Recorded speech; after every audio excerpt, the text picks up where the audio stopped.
نحمده ونصلي ونسلم على رسوله الكريم اما بعد فاعوذ بالله من الشيطان الرجيم بسم الله الرحمن الرحيم تبارك الذي نزل الفرقان على عبده ليكون للعالمين نذيرا۔ اللہ کے نام سے شروع جو نہایت مہربان رحم والا، وہ اللہ بڑی برکت والا ہے کہ جس نے اپنے بندے پر قرآن نازل فرمایا تاکہ وہ تمام جہانوں کو ڈر سنانے والا ہو۔ اس آیت کریمہ میں اللہ رب العالمین نے ارشاد فرمایا کہ وہ اللہ بڑی برکت والا ہے کہ جس نے اپنے خاص بندے، اپنے حبیب انبیاء کے سردار محمد مصطفیٰ صلی اللہ تعالیٰ علیہ وسلم پر حق اور باطل کے درمیان فرق کر دینے والا قرآن کریم اللہ نے نازل فرمایا۔ یہ قرآن فرمایا یہ وہ کتاب ہے کہ فرمایا کہ تاکہ وہ اس کے ذریعے تمام جہانوں کو اللہ کی نافرمانی کرنے پر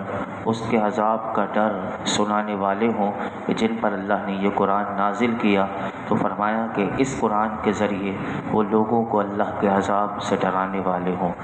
اس آیت کے اس حصے میں اگر آپ غور کریں تو علماء کہتے ہیں کہ رسول اللہ صلی اللہ علیہ وسلم کی رسالت عام ہونے کا بیان ہے، لِيَكُونَ لِلْعَالَمِينَ نَذِيرًا، تاکہ وہ تمام جہانوں کو ڈر سنانے والا ہو۔ کہ اس سے یہ پتہ چلا کہ رسول اللہ صلی اللہ علیہ وسلم ساری مخلوق کی طرف رسول بنا کر بھیجے گئے، خواہ وہ جن ہوں یا بشر ہوں، فرشتے ہوں یا دیگر مخلوقات، سب رسول اللہ صلی اللہ علیہ وسلم کے امتی ہیں، کیونکہ اللہ کے سوا ہر چیز کو عالم کہتے ہیں، اور اس میں یہ تمام داخل ہیں کہ جن کا میں نے آپ کے سامنے عرض کیا۔ اور حضور علیہ الصلوۃ والسلام خود بھی مسلم شریف کی حدیث پاک ہے کہ جس میں میرے آقا علیہ الصلوۃ والسلام اپنی آمد کی خبر دیتے ہوئے بتاتے ہیں کہ میرے آقا علیہ الصلوۃ والسلام نے ارشاد فرمایا، ارسلت الی الخلق کافہ، کہ میں تمام مخلوق کی طرف رسول بنا کر بھیجا گیا۔ اب وہ مخلوق میں وہ جن بھی آتے ہیں، بشر بھی آتے ہیں، وہ جن اس کے علاوہ فرشتے ہوں یا دیگر جتنی مخلوقات کائنات میں ہیں، وہ ساری میرے آقا علیہ الصلوۃ والسلام ان تمام کی طرف اللہ کے رسول بنا کر بھیجے گئے، وہ فرشتے ہوں، وہ حیوانات ہوں، وہ جمادات ہوں۔ اسی لیے جب ہم روایتوں میں سنتے ہیں کہ پتھر حضور کی بارگاہ میں سلام کرتے تھے، یہ جمادات ہیں، یہ پتھر کیا ہیں؟ تو یہ پتھر بھی اگر کلام کرتے تھے، جس طرح کہ میرے آقا علیہ الصلوۃ والسلام نے فرمایا احد پہاڑ مجھ سے محبت کرتا ہے اور میں اس سے محبت کرتا ہوں، تو یہ کیا ہے؟ یہ سب یہی ہے کہ میرے آقا علیہ الصلوۃ والسلام ان سب کی طرف رسول بنا کر بھیجے گئے۔ آگے ارشاد فرمایا، الذی لہ ملک السماوات والارض ولم یتخذ ولدا ولم یکن لہ شریک فی الملک وخلق کل شیء فقدرہ تقدیرا۔ وہ جس کے لیے آسمان و زمین کی بادشاہت ہے،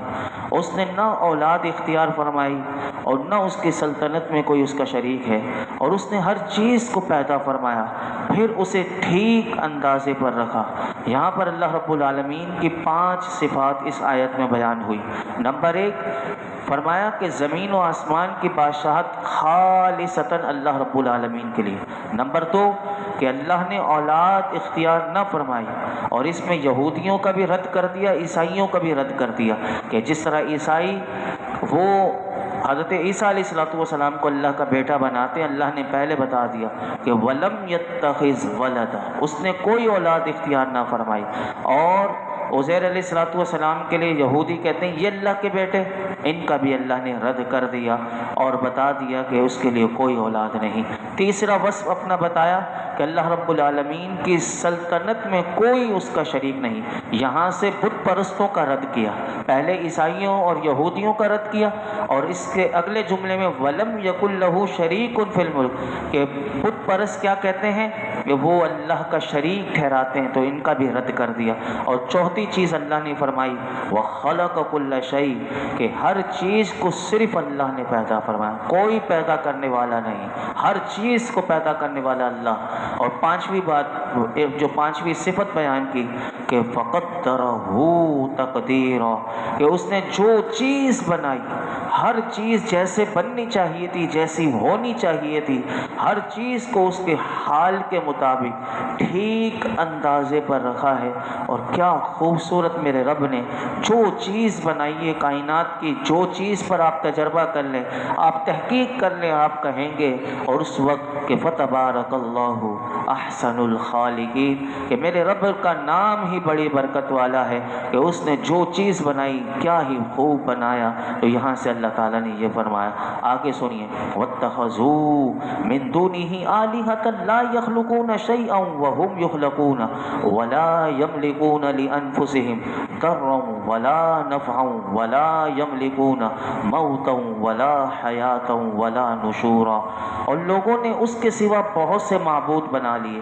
جو کسی شے کو پیدا نہیں کرتے بلکہ خود انہیں بنایا جاتا ہے، اور وہ اپنے لیے کسی نقصان اور نفع کے مالک نہیں ہیں، اور نہ وہ کسی کی موت اور زندگی کے، اور نہ مرنے کے بعد کسی کو دوبارہ زندہ کرنے کا اختیار رکھتے ہیں۔ یہاں پر اللہ تعالیٰ نے اس آیت میں دوبارہ ارشاد فرمایا کہ لوگوں نے اس کے سوا بہت سے معبود بنا لیے۔ علماء کہتے ہیں کہ اس آیت کا معنی یہ ہے کہ جو معبود خالق، مالک اور قادر ہونے میں یکتا ہے، بت پرست اس کی عبادت کرنے پر بتوں کی عبادت کو ترجیح دے رہے ہیں۔ فرمایا حالانکہ وہ بت ایسے عاجز ہیں اور بے قدرت ہے کہ وہ کسی شے کو پیدا نہیں کر سکتے، بلکہ ان بتوں کو تو خود بنایا جاتا ہے، اور وہ اپنے آپ سے کوئی ضرر دینے والی چیز دور نہیں رکھ سکتے، اور وہ کسی کو کوئی نفع نہیں دے سکتے، کسی کو موت اور زندگی دینے کے مالک نہیں، اور فرمایا کہ نہ کسی کو مرنے کے بعد دوبارہ زندہ کرنے کا اختیار کرتے ہیں۔ یہ آیت اللہ نے بتوں کے بارے میں نازل کی، لیکن فی زمانہ ایسے مفسر قرآن مارکیٹ میں آ گئے کہ جنہوں نے یہی آیت پڑھ کر لوگوں کو قرآن کے معنی اپنی طرف سے وہ گھڑ لیے اور وہ سمجھانے لگے، اور آپ جتنی تفاسیر جو 1400 سال سے اسلاف میں لکھی بھی آئی، ان تمام لوگوں نے اس آیت کی تفسیر میں بت لکھا کہ بت جو ہیں وہ کسی چیز کو دور نہیں کر سکتے اور نفع نہیں پہنچا سکتے، یہ بتوں کا وصف ہے۔ لیکن آج کے جو مفسر قرآن بنتے ہیں انہوں نے یہ آیت اللہ کے اولیاء کے مزارات پر چسپاں کر دی، اور وہ یہ کہنے لگے کہ یہ مزارات اس سے مراد ہیں کہ جو مزار میں ہیں وہ کسی کو نفع اور فائدہ نہیں دے سکتے۔ انہوں نے اس آیت کے یہ معنی لیے، ورنہ آپ جتنی تفاسیر اٹھا لیجئے وہاں اس کے معنی یہی ہیں۔ اور یہ بھی یاد رکھیے گا کہ مسلمان ولیوں کے مزارات کا احترام کرتے ہیں، وہ مزارات کو پوجتے نہیں ہیں بلکہ احترام کرتے ہیں۔ احترام اور پوجنے میں فرق ہے، یہ کوئی نہیں سمجھتا۔ آپ دیکھ لیجئے جس نے یہ نہ سمجھا، صرف ظاہراً معنی لے لیا اور اس کا سیاق و سباق نہ دیکھا کہ بات کیا چلتی ہوئی قرآن میں آ رہی ہے، بس یہ آیت اٹھائی اور اس کا ترجمہ پڑھ کر لوگوں کو اپنے معنی سمجھانا شروع کر دیے، تو وہ بعض قبرستان میں بھی لڑتے ہوئے نظر آتے ہیں کہ کیا قبر پرستی کر رہے ہو، اور وہ کسی کو نہ ہاتھ اٹھا کر دعا کرنے دیں، اور وہ نہ سمجھتے ہیں کہ کیا دعا کیا ہوتی ہے، کہ یہ یا قبر پرستی کیا ہوتی ہے، وہ کس کو کس سے ملا دیتے ہیں، اور وہ یہ آیتیں پڑھ پڑھ کر سناتے ہیں۔ تو یہ باتیں ہمیں ذہن میں رکھنی چاہیے کہ قرآن اگر پڑھنا ہے تو پھر ہم اپنے طرف سے نہیں پڑھیں گے، ہم اپنی طرف سے نہیں، بلکہ جو 1400 سال سے صحابہ نے جو حضور سے سیکھا، پھر صحابہ سے تابعین نے، تابعین سے تبع تابعین نے، پھر یہ سلسلہ، یہ کڑی، یہ لڑی، یہ چلتی ہوئی آئی اور یہ جس طرح جڑتی گئی، اگر اس لڑی سے جو ہٹے گا اور پھر اپنی طرف سے سمجھانے کی کوشش کرے گا، تو آپ دیکھ لیجئے کہ سوشل میڈیا پر بھرمار لگی ہوئی ہے کہ وہ کبھی وہ ہے انجینئر، اس کا کام، اس نے کسی چیز میں انجینئر بنا، لیکن وہ قرآن کھول کر بیٹھا ہوا ہے۔ آپ دیکھیے اس کا کام تھا کہ وہ کسی انجینئر کی فیلڈ میں جاتا، لیکن اس نے وہ اسکالر بن کر، انجینئر بن کر، اور پھر وہ جو اس کی غلط تفاسیر کرتے ہیں۔ اسی طرح ایک ساحل ندیم نام کا آیا ہوا ہے، مرزا انجینئر علی، اس طرح کے کتنے آئے ہوئے ہیں کہ جو لوگوں کے دلوں میں شکوک و شبہات ڈال دیتے ہیں۔ اللہ ایسے لوگوں سے مسلمانوں کو محفوظ فرمائے۔ آگے ارشاد فرمایا، وَقَالَ الَّذِينَ كَفَرُوا إِنْ هَذَا إِلَّا إِفْكٌ افْتَرَاهُ وَأَعَانَهُ آنہ علیہ قوم آخرون فقد جاءوا ظلما وزورا. اور کافروں نے کہا یہ قرآن تو صرف ایک جھوٹ ہے جو انہوں نے خود بنا لیا ہے اور اس پر دوسرے لوگوں نے بھی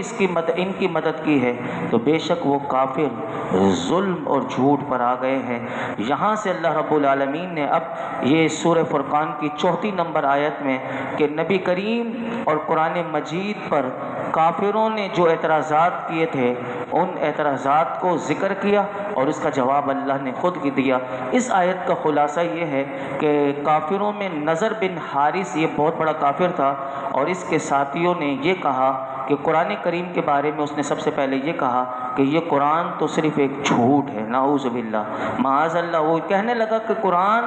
صرف ایک بڑا جھوٹ ہے کہ جو رسول اللہ صلی اللہ علیہ وسلم نے خود بنا لیا اور اس پر یہودیوں اور اداس ویسار اہل کتاب نے ان کی مدد کی ہے. اللہ تعالیٰ نے ان کے رد میں ارشاد فرمایا کہ یعنی نضر بن حارث اور جتنے مشرکین کافر ہیں یہ بیہودہ بات کر رہے ہیں اور فرمایا کہ یہ ظلم اور جھوٹ پر آ گئے ہیں کیونکہ وہ جانتے ہیں کہ یہ قرآن ایسی کتاب ہے کہ کوئی اس کی مثل لا نہیں سکتا. فرمایا کہ ہم تو بار بار ان کو چیلنج کر چکے ہیں کہ اگر یہ رسول اللہ نے بنایا اور تم جو کہہ رہے ہو کہ یہ قرآن سب سے بڑا جھوٹ ہے، فرمایا کہ یہ اپنی مثل لانے سے یعنی قرآن کی مثل لانے سے عاجز ہیں اور یہ جانتے ہیں کہ اس کی مثل لا نہیں سکتے اور یہ کہتے ہیں کہ کلام کو یہودیوں کی مدد سے بنایا حضور نے. فرمایا کہ اتنا بڑا جھوٹ، فرمایا کہ یہ اتنی بڑی بات اس قرآن کی طرف منسوخ کرتے ہیں کہ جو اس قرآن کی شان کے لائق نہیں. پھر یہ مزید کیا کہتے تھے سنیے. کافروں نے حضور کے بارے میں اور کیا کہا، قرآن بتاتا ہے 5ویں آیت وَقَالُوا أَسَاطِيرُ الْأَوَّلِينَ اكْتَتَبَهَا فَهِيَ تُمْلَى عَلَيْهِ بُكْرَةً وَأَصِيلًا. کافروں نے کہا یہ قرآن پہلے لوگوں کی کہانیاں ہیں جو اس نبی نے کسی سے لکھوا لی ہیں تو یہی ان پر صبح و شام پڑھی جاتی ہے معاذ اللہ. وہ مشرکین قرآن کریم کے بارے میں یہ بھی کہنے لگے، وہ یہ جانتے تھے کہ نبی پاک صلی اللہ علیہ وسلم نے کسی سے نہیں پڑھا، کوئی حضور کا استاد نہیں. تو پھر وہ یہ الزام حضور پر لگانے لگے، وہ یہ کہنے لگے کہ یہ رستم اور اسفن یار کے قصے کی طرح پہلے لوگوں کی کہانیاں ہیں کہ جو رسول اللہ صلی اللہ علیہ وسلم نے کسی سے لکھوا لی ہیں کیونکہ یہ کسی سے پڑھے ہوئے تو ہیں نہیں اور یہ لکھ سکتے نہیں، اس لیے یہ دوسروں سے لکھوا لیتے ہیں اور یہ صبح و شام یہ کہانیاں ان پر پڑھی جاتی ہیں اور یہ سن کر اسے یاد کر لیتے ہیں. جب یہ یاد ہو جاتی ہیں تو آ کر ہمیں یہ کہانیاں سنا دیتے ہیں اور کہتے ہیں کہ یہ اللہ کی وحی ہے. اللہ اکبر. اللہ نے آگے کیا فرمایا، اللہ نے اس کا جواب خود دیا. قل انزلہ الذی یعلم السر فی السماوات والارض انہ کان غفورا رحیما. تم فرماؤ اسے تو اس نے نازل فرمایا ہے جو آسمان و زمین کی ہر بات جانتا ہے، بے شک وہ بخشنے والا مہربان ہے. اللہ تعالیٰ نے کافروں کا رد کرتے ہوئے فرمایا محبوب صلی اللہ علیہ وسلم آپ ان کافروں سے فرما دیں قرآن تو اس نے نازل فرمایا ہے کہ جو آسمان و زمین کی ہر بات کو جانتا ہے، یعنی قرآن کریم غیبی علوم پر مشتمل ہے اور یہ اس بات کی سری دلیل ہے کہ قرآن پاک میں غیبوں کو جاننے والے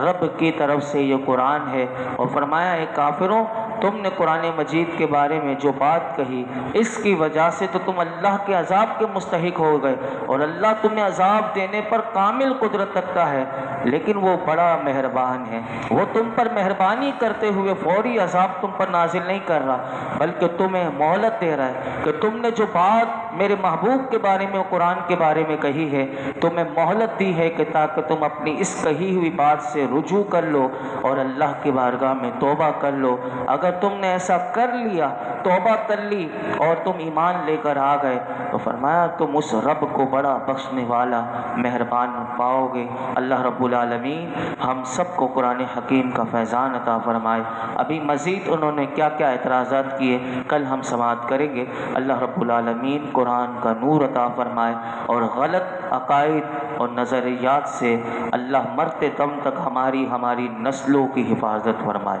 الحمدللہ رب العالمین. والصلاۃ والسلام علی